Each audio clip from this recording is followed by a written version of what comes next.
Καλωσορίσατε στο βυθό του μπικίνι, όπου μπορούμε να βρούμε μερικά από τα πιο άριστα δείγματα υποβρύχιας ζωής. Ξέρετε εσείς.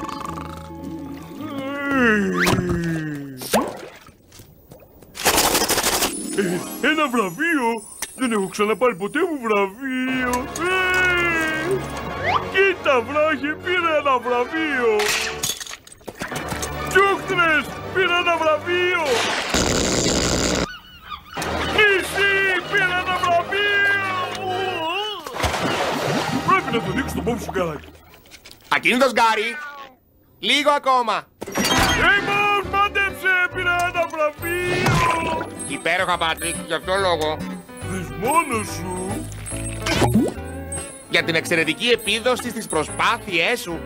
Μπομπ Σουγκαράκης, τετραγωνοπαντελονής. Μπομπ Σουγκαράκης, τετραγωνοπαντελονής. Περίεργα το πες το όνομά μου.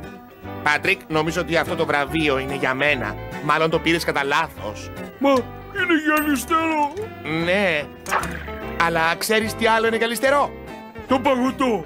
Ακριβώς! Δεν μπορώ να το βρω. Εδώ είναι. Όχι μη! Αυτή είναι η λάμπα! Με τα βραβεία μου. Θέλω ένα βραβείο. Μην κλαις, Πάτρικ! Θα πάρεις κι εσύ ένα βραβείο κάποια μέρα. Ποτέ δεν θα πάρω κανένα βραβείο γιατί ποτέ δεν κάνω τίποτα. Μα εσύ είσαι ο Πάτρικ, αστέρης. Μπορείς να κάνεις ό,τι θελήσεις. Εύκολο να το λες εσύ. Εσύ είσαι ο Μπομπ Σουγκαράκης. Πάτρικ, αν θέλεις να κερδίσεις ένα βραβείο πρέπει να κάνεις κάτι.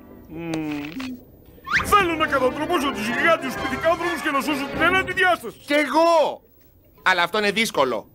Γιατί δεν κάνουμε κάτι ευκολότερο? Θέλω να κατατροπώσω τους μικρούς σπιτικάνθρωπους και να σώσω την 8η διάσταση. Ευκολότερο.